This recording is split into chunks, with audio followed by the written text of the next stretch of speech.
जय हिंद। तो कुछ लड़के हैं जो मेहनत कर रहे हैं, जी जान से अपना मेहनत कर रहे हैं, बट कुछ लड़के हैं जो केवल और केवल फॉर्मेलिटी निभा रहे हैं। हर जवाब भाई सबको दिया जाएगा, ऐसा नहीं है कि किसी को नहीं दिया जाएगा, सबको दिया जाएगा। बेशक जवाब देर होगा, बट जवाब जो मिलेगा वो सॉलिड होगा।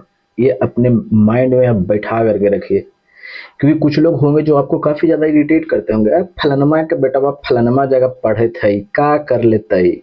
अरे भाई, यही तो दिखाने का है कि क्या कर लेगा सो। अगर उस टाइम आप कुछ बोल देते हो कि हम फलाना कर लेंगे, चिलाना कर लेंगे, तो आपसे बड़ा बेवकूफ़ कोई नहीं है। उस टाइम आहिस्ते से आपको वहां से खिसकना है और दिखाना है कि हम क्या कर लेंगे से। क्योंकि आप मुंह से अगर कुछ बोल करके जब जवाब देते हो, तो उस समय जो आपको संतुष्टि मिलेगी ना, वो और केवल केवल तात्क्षणिक होगा, कुछ समय के लिए होगा। लेकिन जब आप लंबे समय के बाद जब आप उनको जवाब दोगे ना, तो उनको जीवन भर याद रहेगा, और आपकी खुशी जो होगी वो लंबे समय के लिए रहेगी, वो तात्क्षणिक खुशी नहीं रहेगी। तो डिसाइड आपको करना है कि क्या करना है और नहीं करना है सो। और बाकी कोचिंग के फेर में है, कभी फलनवा कोचिंग, कभी चलनवा कोचिंग। तो आप समझदार हैं, जब आप समझदार हो जाएंगे तब आपको सब पता चल जाएगा। चलिए, तो अभी कुछ लोग हैं जो नादान हैं, बट उन्हें समझाने का जरूरत है। तो चलिए आगे बढ़ते हैं। क्या बोला गया है कि आकाश में उड़ते पक्षी में होती है। अब देखिएगा, जिसमें इस चीज को है तो हम यहाँ पे ऑप्शन टिक लगा करके इस ए हो गया जी, आगे बढ़ते हैं। वैसा बिल्कुल नहीं करने वाले हैं। अगर वैसा आपको लगता है तो आप प्लीज वीडियो ना देखिए, आपका टाइम वेस्ट ही होगा। ठीक है, चलिए आगे हम बताते हैं आपको। देखिएगा, इस चीज के बारे में पूरा हम कंसेप्ट क्लियर कर देंगे। अगर ना होगा तो कमेंट बॉक्स में आपको जो लिखना होगा, आपको जो दिल करेगा वो लिख करके बताइएगा कि हाँ मेरा इसमें टाइम वेस्ट हुआ है, हमें नहीं कुछ सीखने को मिला है। ठीक है, चलिए। इसमें क्या बोला गया कि आकाश में उड़ते पक्षी। अब देखिएगा, जैसे में मेरे पास में एक पक्षी है, अब ये पक्षी आकाश में उड़ रही है। ठीक है, अब जब पक्षी आकाश में उड़ रही है तो आप पोटेंशियल एनर्जी बराबर आप जानते हैं कि क्या होता है, mgh। यानी mgh ये पृथ्वी से ये हाइट पर है, तो कहिए कि हाँ हाइट पर तो है। यानी इसको स्थितिज ऊर्जा बोलते हैं। ठीक है, स्थितिज ऊर्जा बोलते हैं। तो देखिएगा, स्थितिज ऊर्जा में हाइट है ना, तो कहिए कि हाँ हाइट है, तो इसमें स्थितिज ऊर्जा तो है। अब ये उड़ रही है भैया, तो जब उड़ रही है तो इसमें तो गतिज ऊर्जा भी तो है, तो कहिए कि हाँ भैया गतिज ऊर्जा भी है। तो गतिज ऊर्जा का फॉर्मूला क्या होता है, हाफ mv स्क्वायर होता है, तो कहिए कि हाँ ये भी होता है।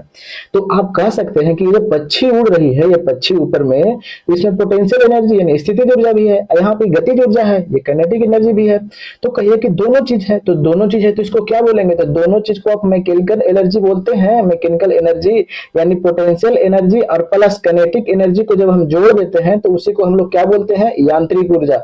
यांत्रिक ऊर्जा बराबर क्या क्या हो गया, तो एक तरफ आपको स्थितिज ऊर्जा देखने को मिलेगा, और जब जोड़ देंगे स्थितिज ऊर्जा को किसको, गतिज ऊर्जा से जब जोड़ देंगे तो ये हमें क्या प्राप्त होगा, तो आपको प्राप्त होगा मैकेनिकल एनर्जी। अब क्वेश्चन ये भी बन जाता है कि मैकेनिकल एनर्जी है, तो ये देखिएगा कई तरीके से हम आपको समझा रहे हैं। अब देखिएगा, यहां तक तो आपने देखा, अच्छी बात है। यानी इसमें क्या होगा, यानी जो आपको चिड़िया जो ऊपर उड़ रही है तो उसमें आपको मैकेनिकल एनर्जी देखने को मिलेगा। ठीक है, अब आप बताइएगा कि ये पोटेंशियल एनर्जी है, तो पोटेंशियल एनर्जी की जब हाइट बढ़ेगा तो कहिएगा कि इसका स्थितिज ऊर्जा भी बढ़ेगा, तो कहिए हाँ बिल्कुल बढ़ेगा। अच्छा, अब इसका वेग बढ़ेगा तो कहिए कि गति ऊर्जा भी बढ़ेगा, तो हाँ भैया बिल्कुल बढ़ेगा, क्योंकि वेग बढ़ेगा एक दूसरे के समानुपाती है, ये भी बढ़ता जाएगा। यहाँ तक तो सही है। ठीक है, लेकिन हम आपको एक चीज बताते हैं, एक चीज हमेशा ध्यान में रखिएगा कि जो आपको ये जो गतिज ऊर्जा जो है ना, ये गतिज ऊर्जा, ये गतिज ऊर्जा जो होता है ना, ऑलवेज पॉजिटिव होता है। ठीक है, ऑलवेज पॉजिटिव होता है, इस चीज को आप ध्यान में रखिएगा। क्योंकि देखिएगा, ऊर्जा तो दो तरह की है, एक हमने देखा गतिज ऊर्जा, एक देखा हमने स्थितिज ऊर्जा, दो तरह की ऊर्जा हमने देखा। लेकिन आपको एग्जाम में इस तरीके से क्वेश्चन दे करके पूछ दिए जाएंगे कि ऊर्जा हमेशा धनात्मक होती है, और नीचे सब फलनमा फलनमा ऑप्शन दिले हुए रहेगा, स्थितिज ऊर्जा रहेगा, गतिज ऊर्जा रहेगा, और कोई ऊर्जा जो देने के लिए रहेगा वो ऊर्जा दे देगा। ठीक है, तो आप इस हमेशा इस चीज को ध्यान में रखिएगा कि गतिज ऊर्जा जो होती है हमेशा हमेशा क्या होती है, धनात्मक होती है। अब आपके सामने आता है कि ऊर्जा का मात्रक क्या होता है, तो ऊर्जा का मात्रक जूल होता है, तो दोनों का मात्रक क्या हो जाएगा, तो जूल हो जाएगा।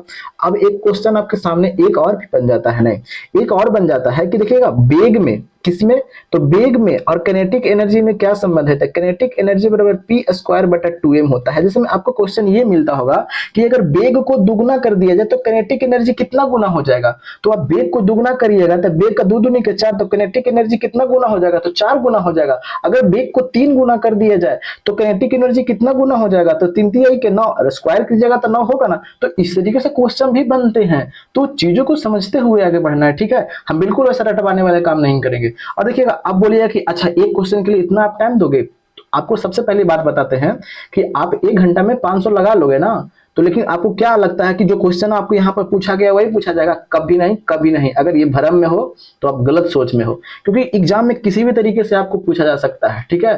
तो इस चीज को आप सबसे पहले बात की यहाँ पे आपको रिवीजन होते चला जा रहा है, ठीक है। देखिए अगर सीनियर होंगे तब आपको समझ में पूरी तरह से आ रहा होगा, अगर जूनियर होंगे तो उनको लगता होगा कि अरे यार छोड़ो, रन मर जाएगा, 1 घंटा में 1000 क्वेश्चन दूसरा जगह देख लेंगे। तो खैर उनके लिए दरवाजा सभी जगह खुला है। चलिए आगे बढ़ते हैं। तो इसका आंसर कौन सा हो जाएगा? Mechanical energy. तो देखते हैं, गतिज ऊर्जा बिल्कुल नहीं, स्थितिज ऊर्जा बिल्कुल नहीं, ना तो गतिज ऊर्जा ना तो, ऐसा थोड़ा नहीं हो सकता है, दोनों ऊर्जा है उसमें। तो गतिज ऊर्जा और स्थितिज ऊर्जा, यस। अगर यहाँ पे दे देता, अगर देखिए यही क्वेश्चन को हम मार देते और वहां पे यांत्रिक ऊर्जा दे देता, तब क्या करते? फंस जाते ना। तो यही वाला हाल है कि क्वेश्चन को किसी भी तरीके से पूछे हम उसका जवाब देंगे। तो इसका आंसर हो जाएगा गतिज ऊर्जा, ठीक है। आगे बढ़ते हैं। आगे क्या बोला गया है कि गति, गति के सूत्र जो दिया गया है हमारे पास में, ये गति का सूत्र क्या दिया गया है कि s बराबर ut plus half at square. अब आपको बताना है कि ये गति का कौन सा नियम है। एक है 3 गति का नियम है, एक है गति का प्रथम नियम, एक है गति का दूसरा नियम और एक है गति का तीसरा नियम। अब गति के जब 3 नियम है तो गति का प्रथम नियम कौन है, क्योंकि पूछा जाता है। तो गति का प्रथम नियम v बराबर u प्लस at, ठीक है। अब गति का दूसरा नियम क्या है? तो गति का दूसरा नियम है s बराबर ut plus half at square. अब गति का तीसरा नियम क्या है? तो v स्क्वायर बराबर u स्क्वायर प्लस 2as, ठीक है। देखिएगा तीनों नियम हमने यहाँ पे आपको क्या किया? वेरीफाई कर दिया, मतलब लिख दिया, ठीक है। अब देखिएगा इस तीनों को हम समझते हुए जब आगे बढ़ते हैं तो इसमें आपको संबंध भी कभी कभी पूछ दिया जाएगा। तो सबसे पहले तो आपको ये याद होना चाहिए कि गति का प्रथम नियम कौन हो गया? तो v बराबर u प्लस at। दूसरा नियम कौन सा हो गया? s बराबर ut plus half at square. तीसरा नियम कौन सा हो गया? तो तीसरा नियम हो गया v स्क्वायर बराबर u स्क्वायर प्लस 2as। अब देखिएगा इसमें संबंध पूछा जाता है। तो देखिएगा अगर हम संबंध की बात करते हैं तो गति का प्रथम नियम में किसका किसका संबंध है? तो कहिए कि वेग का और किसका? समय का संबंध बताता है। तो क्वेश्चन जानते हैं कैसे पूछेगा कि गति के कौन से नियम में वेग और समय का ग्राफ बताता है। तो देख रहे हैं क्वेश्चन कहां से टर्न कर रहा है, टर्न कर रहा है। अगर बात करते हैं गति के दूसरे नियम में क्या क्या बताता है, तो किसका बताएगा? स्थिति का, ये स्थिति का बताएगा, और एक तरफ में क्या है? तो ये समय का बताएगा, ठीक है। अगर गति का हम तीसरे नियम की अगर हम बात करते हैं तो तीसरे नियम में क्या? वेग का बताएगा, वेग का बताएगा, और ये किसका? स्थिति का बताएगा, ठीक है। ये स्थिति का बताएगा। तो इस तरीके से जब आप पढ़िएगा ना तो आपको अगर ऐसा लगता होगा ना कि यार छोटा चैनल है, ये क्या बताएगा, हम ये दावे के साथ कह रहे हैं, दावे के साथ में ये करें कि अगर आपको कंटेंट कहीं ऐसा मिल रहा है, देखिएगा एक होता है पीडीएफ पे लिखना और एक होता है कि हाथ से लिखना। पीडीएफ पे लिखने में काफी ज्यादा आपको लगेगा कि देखने में तो अच्छा लगता है, बट वो दिमाग में कितना घुसता है ये पे डिपेंड कर रहा है। हम आपके सामने क्या कर रहे हैं कि हाथों से आपके सामने लिख रहे हैं, ठीक है। आप जैसे जैसे हम लिख रहे हैं उस तरह से दिमाग में घुसता चला जा रहा है। तो इस तरीके से आपको ज्यादा लंबे समय तक आपको हाथों वाला याद रहेगा। बाकी तो आपका समझदारी है, कैसा आप समझते हैं सब। तो समझ में आ गया। चलिए अब बात कर रहे हैं, हमें ये बराबर पूछा गया है, यानी गति का ये कौन सा नियम है? तो कहिए गति का दूसरा नियम है। तो हमें पूछा क्या है? तो पूछा एस का मतलब। तो देखिएगा अब हम लिख लेते हैं, तो एस बराबर ut प्लस में हाफ at स्क्वायर, ठीक है। चलिए अब एस जो है ना, ये एस स्थिति यानी दूरी को बताता है। ये एस क्या है? दूरी है। ये प्रारंभिक वेग है यानी इनिशियल वेलोसिटी है। अब ये तो कांस्टेंट है। अब ये क्या है? तो एक्सेलरेशन है। एक्सेलरेशन यानी त्वरण की बात कर रहे हैं, ठीक है। अब ये टी क्या है? तो टी कहिएगा कि समय है। तो और क्या है? तो बस यही चीज को देखना है। तो चलिए देखते हैं। तो एस का मतलब टी सेकेंड में काटा हुआ अंतर नहीं, सर्वाधिक ऊंचाई, ऊंचाई कहां से इसमें आ गया? टीवी सेकंड में काटा हुआ अंतर, वही तो बात खत्म हो गया। इनमें से कोई नहीं। ऑप्शन नंबर क्या हो जाएगा? तो ये क्या है? ये दूरी है, यानी कितना दूरी तय करेगा वो बताया है ये एस। समझ में आ गया। चलिए आगे बढ़ते हैं, अगले पे चलते हैं। देखिएगा आपको अगर सेशन अच्छा लगता होगा तो काफी ज्यादा मेहनत लगता है, थोड़ा शेयर वगैरह कर दीजिएगा, ठीक है। अगर आपको कोई अगर कुछ परेशानियां होगा तो कमेंट बॉक्स में जरूर बताइएगा। अगर अच्छा लगता होगा सेशन तब भी बताइएगा, खराब लगता होगा तब भी बताइएगा, अगर कुछ सुधार करने की जरूरत होगा तब भी बताइएगा, ठीक है। हम जरूर उसमें अगले दिन सुधार कर लेंगे। आगे क्या बोला गया है? ध्वनि की तीव्रता निर्धारित होती है। तीव्रता मतलब समझते हैं? इंटेंसिटी। इंटेंसिटी की बात किया जा रहा है। तो सबसे पहले आपको हम ये बताते चलते हैं कि इंटेंसिटी जो होता है ये किसके समानुपाती होता है? तो कहिएगा कि ये आयाम के, यानी एम्पलीट्यूड के। आयाम क्या होता है? जैसे में हमने क्या किया, जो ऐसे ऐसे जो चलता है ऐसे ऐसे चल रहा है, तो ये जो मैक्सिमम जो डिस्टेंस है ना, ये मैक्सिमम डिस्टेंस, इसका मैक्सिमम डिस्टेंस है ना ये वाला, तो मैक्सिमम डिस्टेंस को ही हम लोग क्या बोलते हैं? एम्पलीट्यूड बोलते हैं, यानी आयाम बोलते हैं। तो ये किस पर डिपेंड करता है? तो कहिए कि आयाम पर। इसको लिख लेते हैं, आयाम पर डिपेंड करता है, ठीक है। अब ये आई क्या है? इंटेंसिटी यानी तीव्रता है, ठीक है। इंटेंसिटी मतलब तीव्रता होता है ना, यस। तो आइए और फिर स्क्वायर, इस तरह से आप याद रखिएगा। किस पर डिपेंड करता है, तो हिंदी में अगर आप याद करिएगा ना तो भूल जाइएगा, क्योंकि एक और ये वाला आप याद कीजिएगा और एक तो ये वाला आप याद कीजिएगा तो भूल जाते हैं। काफी आपको लगता हो कि अरे यार क्या कह रहा कौन समानुपाती है, तो देखिए आपको पीएफ मिलता है कंपनी में, कोई अगर काम करता है वगैरह तो आपको सुनते हो कि पीएफ मेरा काट लिया, ठीक है, तो उस तरीके से आप याद रखिएगा पीएफ, ठीक है। और ये आई ए स्क्वायर कर देते हैं, ठीक है, कोई आते हैं घर पे तो आइए बोलते हैं ना, आइए आइए, फिर उसको स्क्वायर कर दीजिएगा। यानी इंटेंसिटी किसके समानुपाती होता है, आयाम के। अगर वही बोल रहा है कि पिच किसके समानुपाती होता है, तो बोलिए कि फ्रीक्वेंसी के। किसके समानुपाती, तो आवृत्ति के। पिच जो होता है ना, जो आप कोई मधुर बोल रहा है, कोई मोटा गधा जैसा बोलता है, ठीक है, लड़के का आवाज जो गधे जैसा निकलता है, लड़की की आवाज एकदम मीठी आवाज निकलती है, उस सब बात पे ये बात बता रहे हैं, ठीक है। तो चलिए क्वेश्चन की बात करते हैं। तो ध्वनि की तीव्रता निर्धारित होती है तो किससे, यानी तीव्रता की बात बोला जा रहा है, इंटेंसिटी किससे, आयाम से। समझ में आ गया, तो चलिए देखते हैं आंसर में, देखते हैं आयाम से। पहला ही ऑप्शन है तो हमें आगे बढ़ने की कोई जरूरत नहीं है, ठीक है, पहला चीज हमें मिल गया। अब हमें बात करते हैं ये ध्वनि की, अगर बात कर देते हैं तो ध्वनि आ गया है, तो ध्वनि की बात करते हैं। तो ध्वनि कौन सा तरंग है, अनुप्रस्थ तरंग है या अनुदैर्घ्य तरंग है, अनुप्रस्थ तरंग है या अनुदैर्घ्य तरंग है। तो देखिएगा ध्वनि जो है, ये ध्वनि आपको अनुदैर्घ्य तरंग देखने को मिलेगा। क्या मिलेगा, तो अनुदैर्घ्य तरंग, ये अनुप्रस्थ तरंग नहीं है। ध्यान में है ना, ये क्या है, ये अनुप्रस्थ तरंग नहीं है बल्कि यह अनुदैर्घ्य तरंग है, ठीक है। अनुदैर्घ्य तरंग की अगर बात करते हैं, ये ठोस, द्रव और गैस तीनों में चलता है, ठीक है।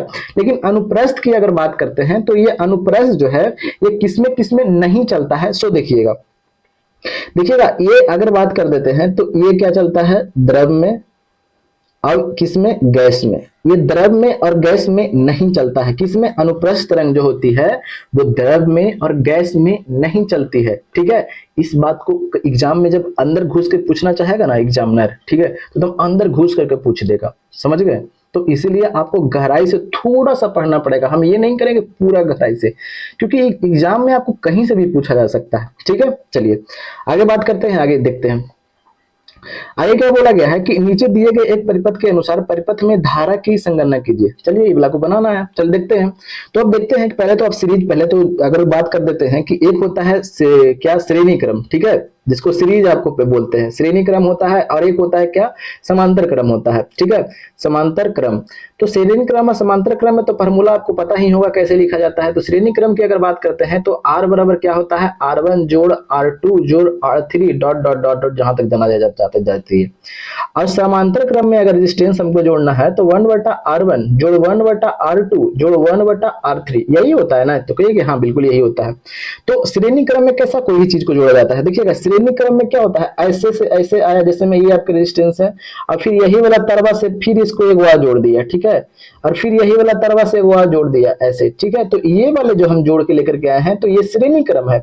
अगर हमको 3 गो अगर रहता यही वाला, ठीक है, ऐसे ऐसे रहता और तीनों को डायरेक्ट एकदम पलक में ले जा करके जोड़ देते, यानी एकदम मेन लाइन से जोड़ देते हैं, ठीक है। तीनों को हम लेके गए और मेन लाइन से जोड़ दिया। यहाँ पे मेरे पास में बोर्ड था और एकदम यहाँ पे ले जा करके जोड़ दिया। तो ये वाला जो है ना, ये समांतर क्रम में जुड़ा हुआ है, ठीक है, ये समांतर क्रम में है। और ये वाला जो जुड़ा हुआ है ये श्रेणी क्रम में जुड़ा हुआ है, ठीक है। तो क्वेश्चन पता है कैसे पूछा जाता है कि आपके घर में जो वायर है वो कौन से क्रम में है, तो कहिए कि श्रेणी क्रम में है।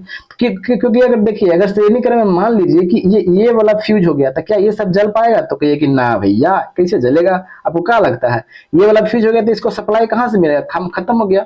अगर समांतर क्रम में देखिए, मान लीजिए ये वाला फ्यूज हो गया ऊपर वाला, तो क्या ये दोनों नहीं जलेगा, देखिएगा यहाँ से लाइन तो जाइएगा, दोनों जलेगा। तो यही बात तो है कि अगर आपके घर में एगो बल्ब फ्यूज हो जाता है तो क्या और सब बल्ब नहीं जलता है। लेकिन वही दीपावली में जो एगो भुकवा जो लगाते हैं, भुकवा, तो वो भुकवा एगो खराब हो जाता है तो वो लेनमा वाला पूरा का पूरा खराब हो जाता है, होता है ना, काहे खराब होता है। अरे भैया वो भुकवा जानते हैं, उस श्रेणी क्रम में जुड़ा हुआ है। तो इस एग्जाम में ये भी पूछ देगा कि जो वो बोला जो शादी विवाह या दीपावली वगैरह में ऐसे ही सब करके पूछा जाएगा, ये बिल्डिंग पर सजाने के लिए जो झकझोरवा जो लगता है, तो वो झकझोरवा कौन क्रम में जुड़ा हुआ रहता है। तो इस तरह से क्वेश्चन कभी भी तरीके से पूछ सकते, किसी भी तरीके से पूछ सकते हैं, ठीक है।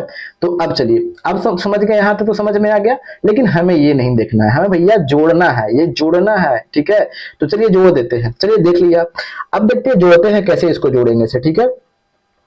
तो देखिएगा ये वाला यहाँ से देखिएगा जब लाइन अगर आया है तो ये वाला सब क्या है, ऐसे ऐसे है, ये सब श्रेणी क्रम में है। अब देखिए यही वाला ना है जी, तो श्रेणी क्रम में है, डायरेक्टर क्या हो जा रहा है जी, यहाँ पे देखिए फार्मूला हमने लिख दिया, डायरेक्टर क्या होता है, जुट जाता है, तो जोड़ दीजिए, दो दो चार दो छह को, यानी 6 गो रेजिस्टेंस इसका हो गया। तो आर बराबर कितना हो गया, तो कहिए कि आर बराबर, तो भैया हमारे पास में 6 ओम हो गया, ठीक है। और ये कितना है, 1.5 वोल्ट होता है। ओम के नियम से आप जानते हैं कि वी बराबर क्या होता है, तो आई आर होता है होता है ना, वी बराबर क्या होता है, आई आर होता है।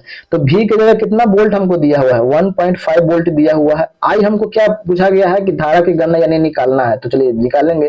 तो आर अभी हमने देखा कितना है, तो 6 है। तो अब आई बराबर कितना होगा, 1.5/6, और नीचे पॉइंट हटाएंगे तो नीचे ये आ जाएगा।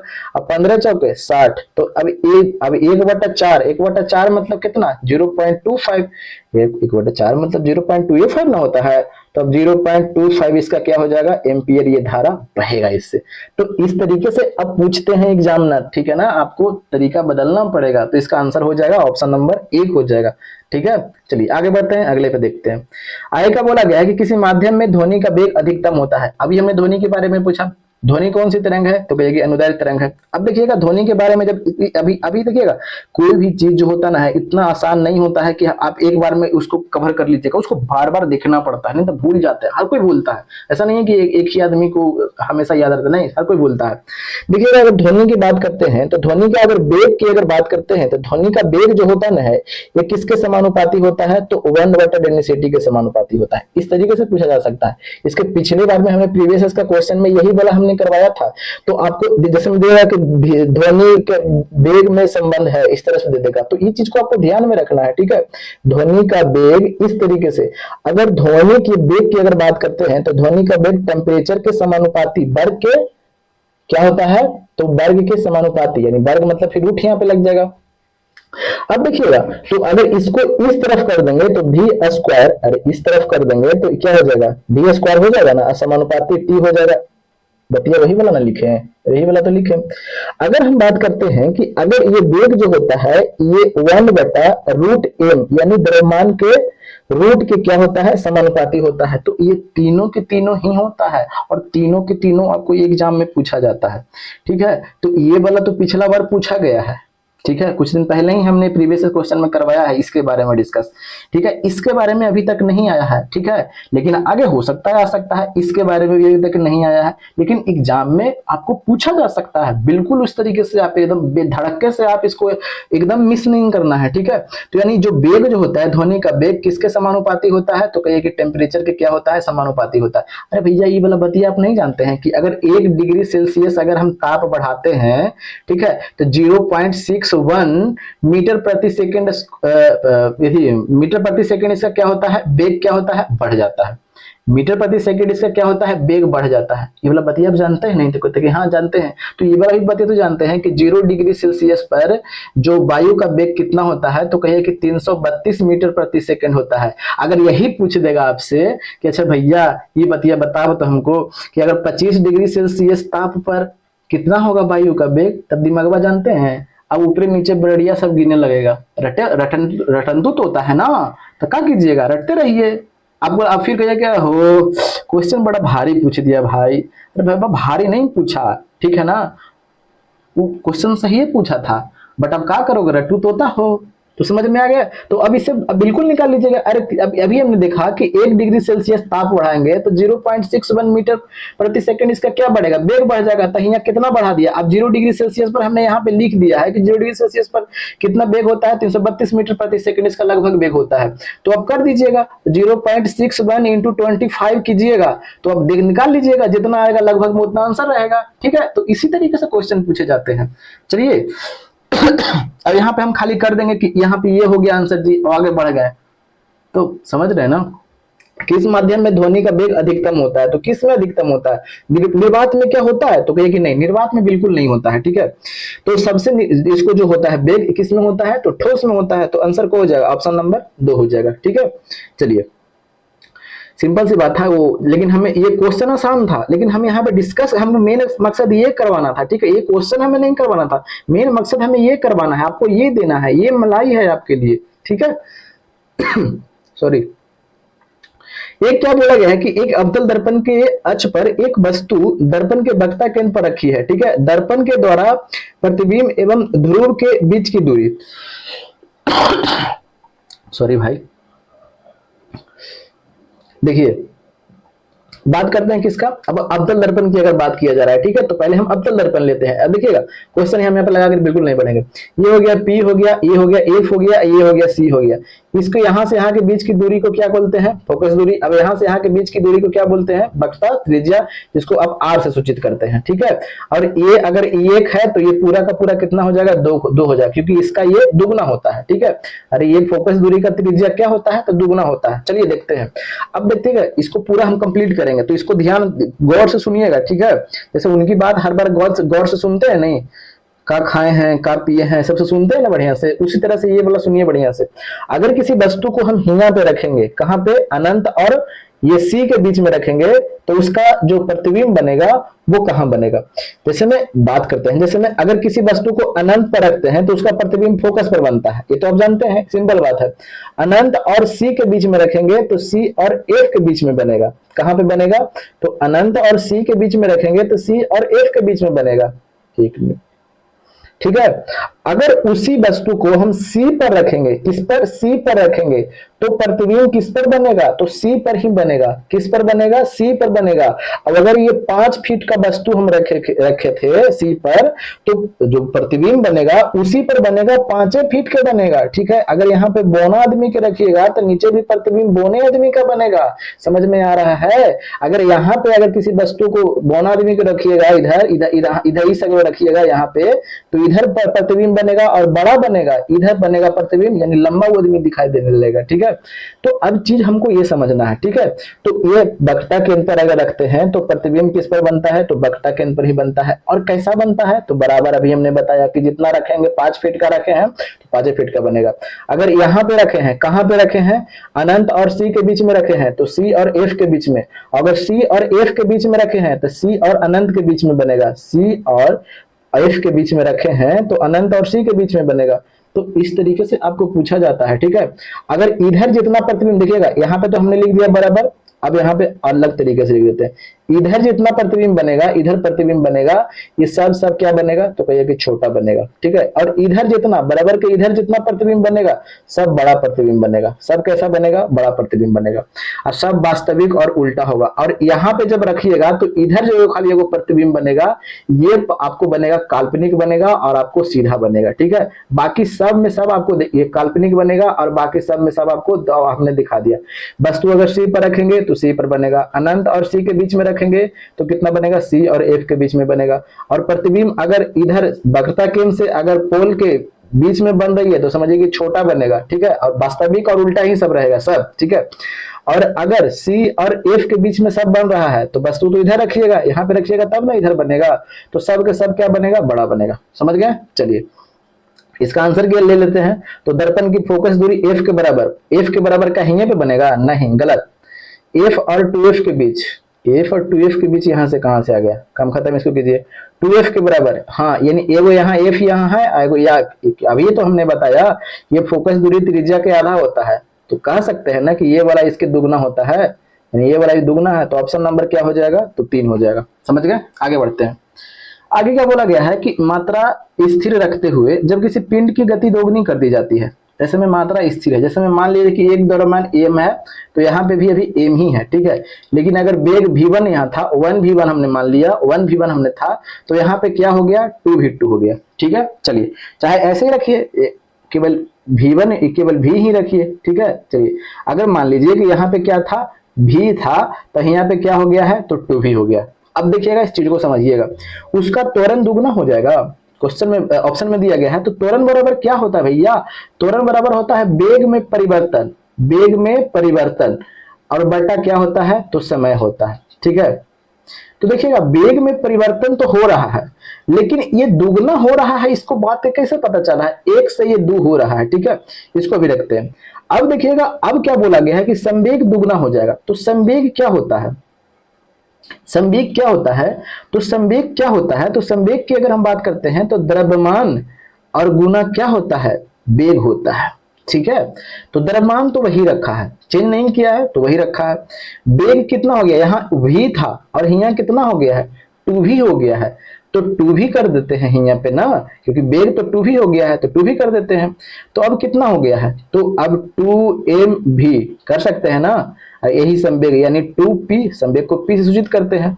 तो बोला क्या गया कि उसका संवेग दुगना हो जाएगा, तो देखिएगा यहाँ p था, यहाँ 2p हो गया, नहीं लग रहा है आपको कि हो गया दुगना।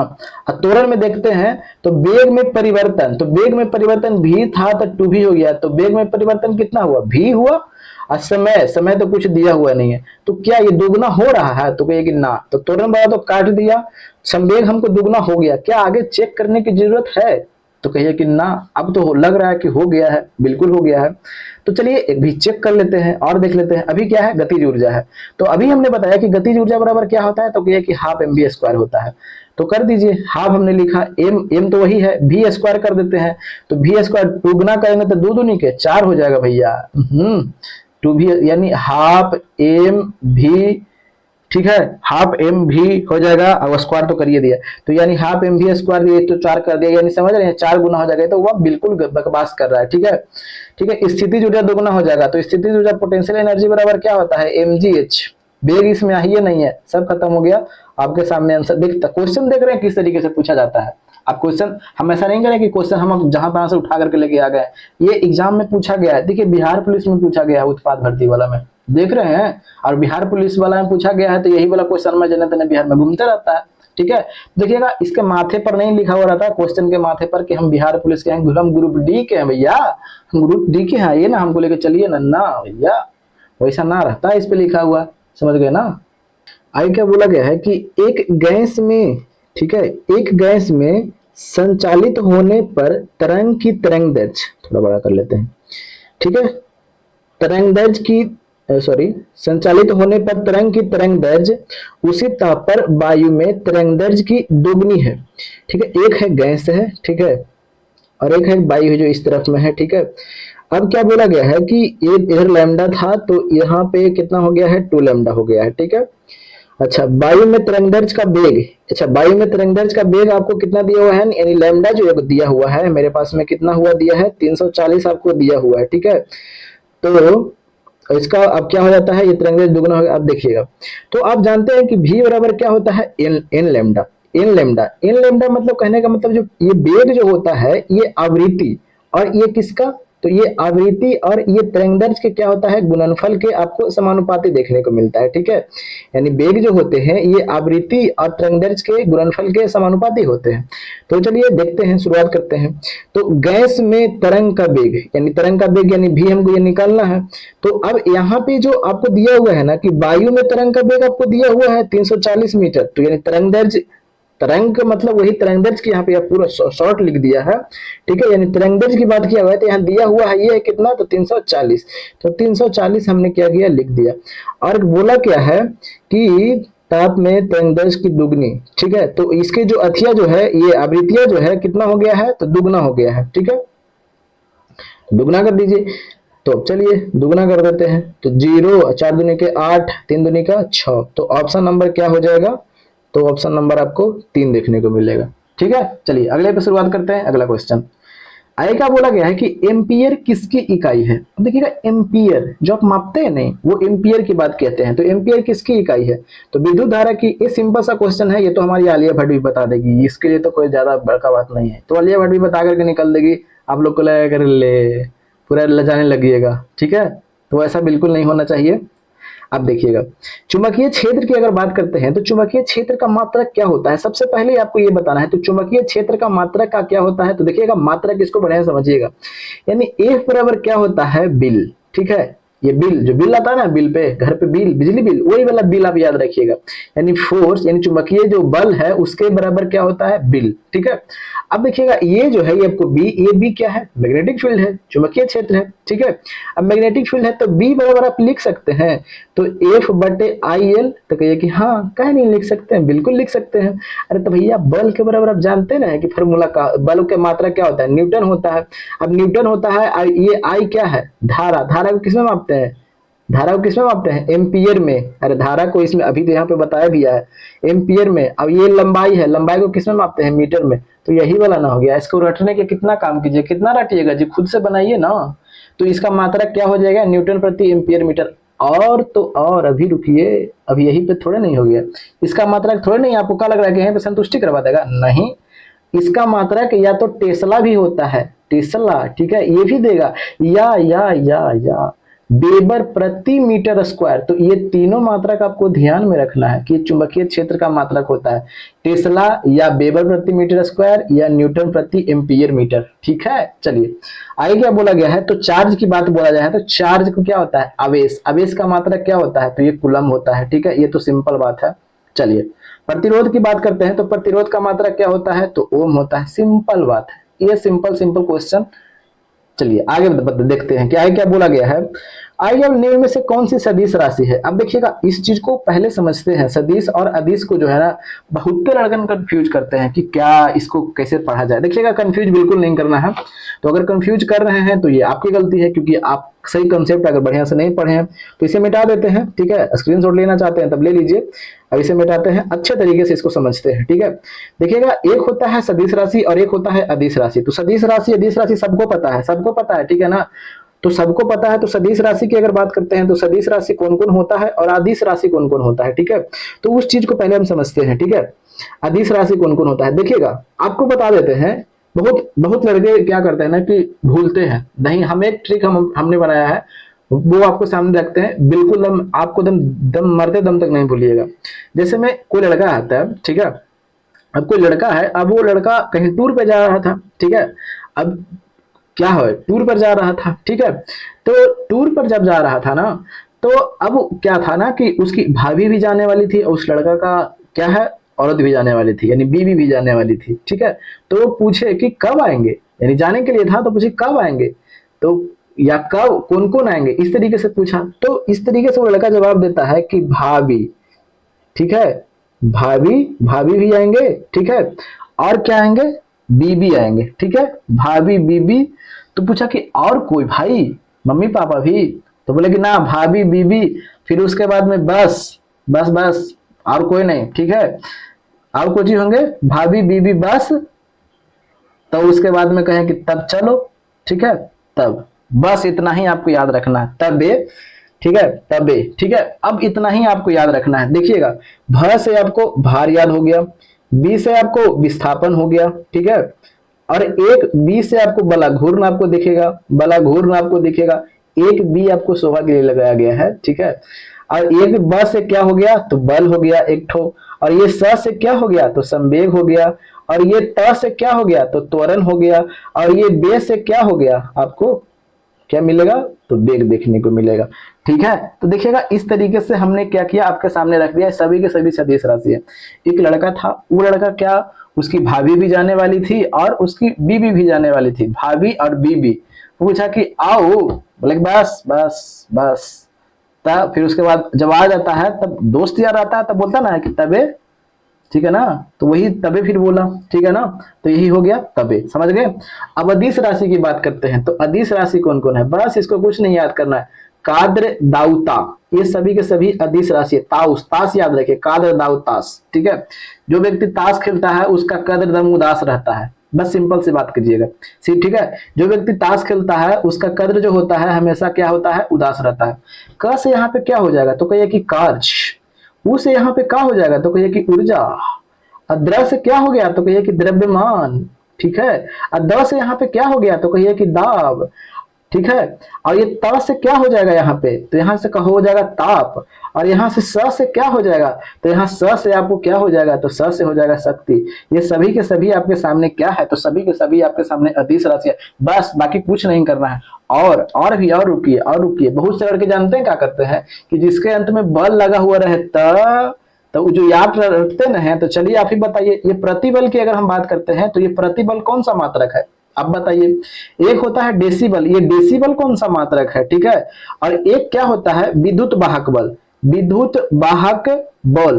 तो ये भी बताइए कि ये भी क्या है, ये विद्युत वाहक बल क्या है।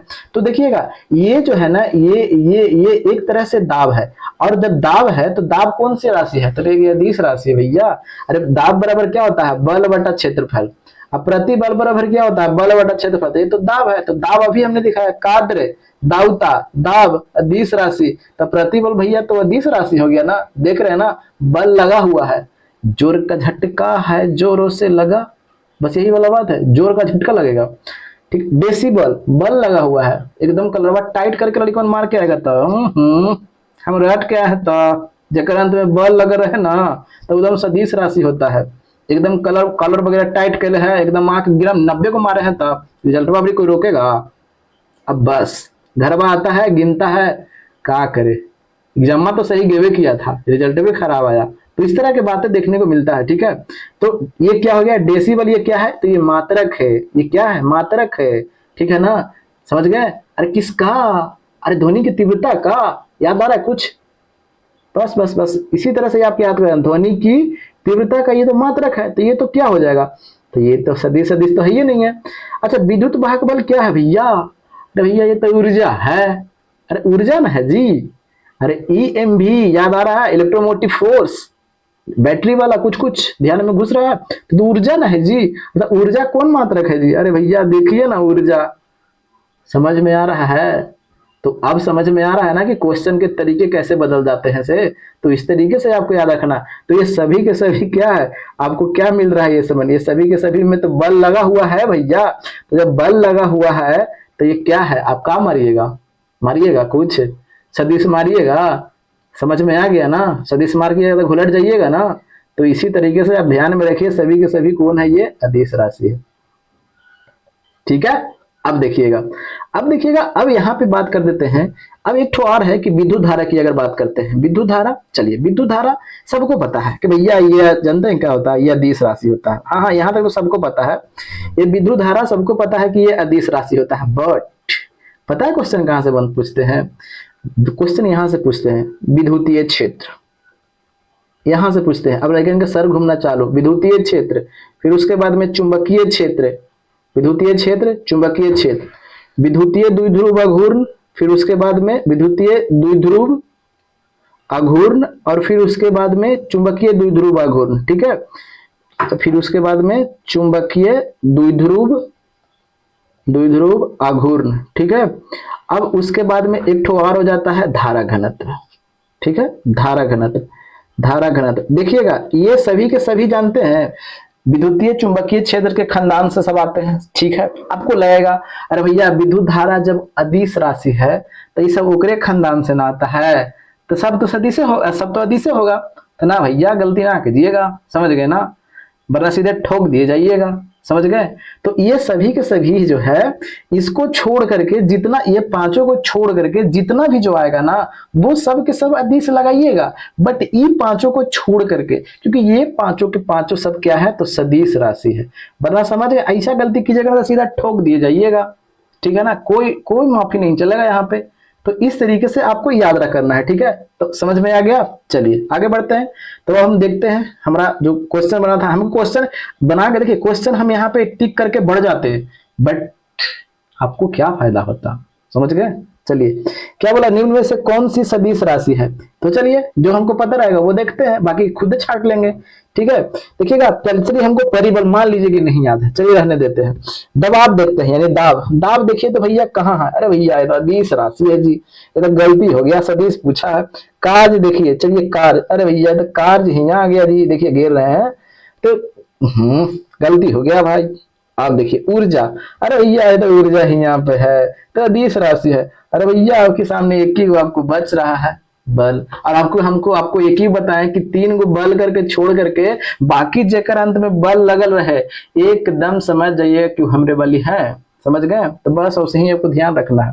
चलिए समझ में आ गया, चलिए बस आंसर मिल गया आपके सामने। आगे क्या बोला गया है कि निम्न में से कौन सी सदिश मात्रा है, तो अभी हमने देखा कौन सी मात्रा है, तो परिबल क्या है, सदिश है, बाकी सब तो क्या है, ये भी अदिश है, ये भी अदिश है, ये भी अदिश है। देखे, यही वाला क्वेश्चन है यहाँ पे। आगे क्या बोला गया, न्यूटन के पहले सिद्धांत, फर्स्ट लॉ फर्स्ट लॉ की बात किया जाए, देखिएगा न्यूटन ने 3 गो नियम दिए थे, कौन कौन? एक था प्रथम नियम, एक था सेकंड नियम और एक था थर्ड नियम। प्रथम नियम क्या था? थेथर, जैसे में लोग बने हुए रहते हैं, जब तक उसको हुरिएगा नहीं ना तब तक एकदम बैठा जहिल, एकदम बैठा है एकदम जहिलवा ऐसा, ठीक है। तो जब तक, कहानी का मतलब क्या है कि न्यूटन का प्रथम नियम कहता है कि कोई वस्तु एकदम थेथर बैठा रहता है, बैठा है तो बैठले है, चल रहा है तो चले रहेगा, जब तक कि ओकरा पर कोई बाहरी बल काम ना करने लगे, ठीक है। तो उसको बोलते हैं न्यूटन का प्रथम नियम। सेकंड नियम क्या होता है? तो सेकंड नियम होता है ना कि संवेग में परिवर्तन के दर, किसमें? तो संवेग में परिवर्तन के दर जो होता है ना, ये किसके समानुपाती होता है? तो कहिए कि बल के समानुपाती होता है, ठीक है। और ये थर्ड लॉ तो सबको पता है, ये तो बच्चा बच्चा को पता है, ठीक है ना, ये बच्चा बच्चा को पता है थर्ड लॉ। इसको सब देखिएगा, 2 नियम सबको याद रहता है, पहले का नियम और तीसरा का नियम, बीच में वाला भूलता है, ठीक है। तो आपको हम बताते चलते हैं कि न्यूटन के प्रथम नियम से किसको किसको, यानी जड़त्व का सिद्धांत हमको मिलता है, किसको मिलता है? जड़त्व सिद्धांत को हमें पता चलता है, या गैलीलियो का नियम भी इसी से पता चलता है। क्वेश्चन पूछेगा कि हमें किस गैलीलियो का सिद्धांत न्यूटन के किस नियम से पता चलता है? तो प्रथम नियम से। तो गैलीलियो का सिद्धांत भी न्यूटन के प्रथम नियम से हमको पता चलता है, ठीक है। चलिए यहां तक देखिए, न्यूटन के दूसरे नियम से हमको संवेग के बारे में पता चलता है, ठीक है। तृतीय नियम की अगर बात करते हैं तो क्रिया प्रतिक्रिया के बारे में पता चलता है, क्रिया और प्रतिक्रिया, ठीक है, प्रतिक्रिया, ठीक है। या इसको बोल सकते हैं कि प्रकृति, यानी हमको प्रकृति के बारे में ही पता चलता है।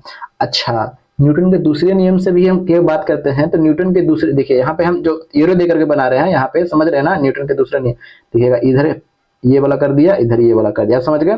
ये वाला तीसरा हो गया, ये वाला तीसरा हो गया, ये दूसरा हो गया, ये तो समझ गए।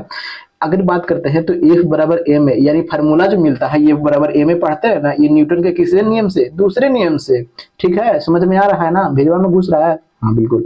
अगर हम बात करते हैं कि बल की परिभाषा, तो बल की परिभाषा भी इसी से मिलता है, न्यूटन के प्रथम नियम से। तो इस तरीके से आपको याद करना पड़ेगा, ठीक है। तो इस तरीके से हमने आपके सामने रखते हैं ताकि आपको इजिली याद रह सके, ज्यादा जल्दी नहीं भूल पाइएगा, ठीक है। क्योंकि बहुत कम इसमें हमें पता है, हमें ऐसा नहीं है कि हम आपको सामने ऐसे जा करके और आपको बस ऐसे ही लेक्चर झाड़ देते हैं, नहीं नहीं नहीं भाई, बहुत इसके पीछे संघर्ष रहता है और लगे हुए हैं, तब हम आपको बताते हैं, ठीक है। काफी ज्यादा मेहनत करना पड़ता है, तब आपके सामने हम आपको रखते हैं। ऐसा नहीं है कि देखो पीडीएफ से आकर के गोल गोल घेर देते हैं, देखो ये हुआ जी, तो भैया तो उसे तो आप खुद ही पढ़ लीजिएगा, गोल गोल घेरे हमको नहीं आता है, गोल गोल घेरने से क्या मतलब है? तो बाकी आप समझदार खुद हैं। तो इसका आंसर कौन सा हो जाएगा? तो इसका आंसर की अगर बात करते हैं तो चलिए देखते हैं। अब आंसर पे सीधा, इसीलिए हम पहले बता देते हैं ताकि आंसर आप खुद बताइए, हम आंसर टिक नहीं करते हैं। देखिएगा न्यूटन के पहले सिद्धांत, तो पहले सिद्धांत को क्या कहते हैं? अघूर्ण सिद्धांत हमने देखा, गलत। कौची हमने देखा न्यूटन के पहले सिद्धांत में? देखिए तो ये वाला क्या लिखा है, देखिए तो जड़त्व का सिद्धांत, जड़त्व का सिद्धांत हमने लिखा, कहिए कि हाँ यही वाला तो है आंसर वाला। बाकी तो हमको कुछ देखना ही नहीं है, बाकी हम आगे बढ़ते हैं। चलिए आगे देखते हैं आगे क्या बोला गया है। तो अगला क्वेश्चन पर देखते हैं कि वोल्ट मीटर यंत्र का प्रयोग मापने के लिए करते हैं। तो देखिएगा हल्का क्वेश्चन है, ठीक है, ये सब हल्का क्वेश्चन में ज्यादा टाइम बिल्कुल नहीं देना। वोल्ट मीटर यंत्र, यानी वोल्ट मीटर यंत्र से क्या मापते हैं? वोल्ट मीटर यंत्र का प्रयोग, वोल्ट मीटर यंत्र का प्रयोग किसको, यानी विभवांतर को मापने के लिए करते हैं। विभवांतर को, सिंपल सा क्वेश्चन है। धारा के लिए तो एमीटर का, ठीक है। अगर बात करते हैं प्रतिरोध के, तो पोटेंशियोमीटर की अगर बात करते हैं तो पोटेंशियोमीटर से क्या आपको मापा जाता है? तो आपको धारा मापा जाएगा। इसका मात्रा क्या होता है? तो ओम होता है। विभवांतर का तो हमने देखे हुए किया, वोल्ट मीटर, ठीक है, बाकी तो समझ में आइए गया। तो इसका आंसर कौन सा हो जाएगा? तो ऑप्शन नंबर हो जाएगा 3 हो जाएगा, ठीक है। सिंपल क्वेश्चन था, इस पर टाइम बिल्कुल नहीं देना है। आगे क्या बोला गया है कि शब्द इंसुलेशन, इंसुलेशन मतलब इंसुलेशन का अर्थ क्या होता है? यहाँ हिंदी में आपतन दिया हुआ है। जैसे कि अगर बात बताते हैं, जो सूर्य की जो किरणें हम लोग के पास में आती है, तो सूर्य की किरणें जो आती है तो उसको हम लोग इकट्ठा करते हैं, ठीक है। तो जो उसको जो इंसुलेशन, सूर्य की किरणें जो हमारे पृथ्वी पर जो आ रही है, ठीक है, तो उसी को हम लोग क्या बोलते हैं? इंसुलेशन। और इसको जैसे में अब जो वैश्विक स्तर पर जो मापन जो संस्था है ना, इंटरनेशनल मेजरमेंट जो ऑर्गेनाइजेशन है, इंटरनेशनल मेजरमेंट ऑर्गेनाइजेशन जो है, इसके लिए जानते हैं एक मात्रक दिया है, तो मेगा जूल प्रति मीटर स्क्वायर। ये इसका एक क्या दिया है? मात्रक दिया है। किसका मात्रक दिया भैया? अरे भैया यही इंसुलेशन का, जो हमारे जो किरणें जो आती है, सूरज की किरणें, ठीक है, सूरज की किरणें जो आ रही है उसको ही क्या दिया है? ये मात्रक दिया है, मेगा जूल प्रति मीटर स्क्वायर। ठीक है, तो देखते हैं इसका आंसर उष्मा रोधी नहीं, आने वाली सौर विकिरण। यस, ऑप्शन नंबर क्या हो जाएगा, तो 2 हो जाएगा। तो देखिए भाई बहुत मेहनत लगता है, ठीक है, इसके पर्दे के पीछे काफी ज्यादा मेहनत लगता है। कई सारे बुक से हम चीजों को इकट्ठा करते हैं, फिर उसके बाद में हम खुद उसके बाद में आपको बताते हैं, ठीक है। क्योंकि ऐसा नहीं है कि हम कि आते हैं उठते पुठते हैं उसके बाद में वीडियो बनाते, उससे आपको क्या फायदा होने वाला है। तो थोड़ा सा मेहनत करते हैं, तो थोड़ा सा शेयर वगैरह कर दिया कीजिए, क्योंकि चैनल जो काफी छोटा है। और बाकी आपको मर्जी, बाकी तो आप खुद समझदार हैं। और कैसा लगा मेरा सेशन, वो सेशन के बारे में जरूर बताइएगा। अच्छा लगा तो भी बताइएगा, कुछ सुधार करने के लिए रहेगा तो भी बताइएगा, ठीक है। थोड़ा सा कदर कीजिएगा, ठीक है। तो बाकी तो आप समझदार हैं, खुद ज्यादा जानते ही हैं, जितना जानते हैं सब कुछ देखिए अपने आप में सब कुछ ठीक जानते हैं। तो ठीक है, मिलते हैं अगले वीडियो में, तब तक के लिए हंसते रहिए, मुस्कुराते रहिए, और अपनों का ख्याल रखिए, और साथ साथ में उनका भी ख्याल रखिए, ठीक है।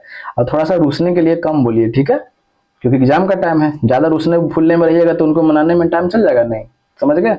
जय हिंद, जय भारत, वंदे मातरम, इनकलाब जिंदाबाद।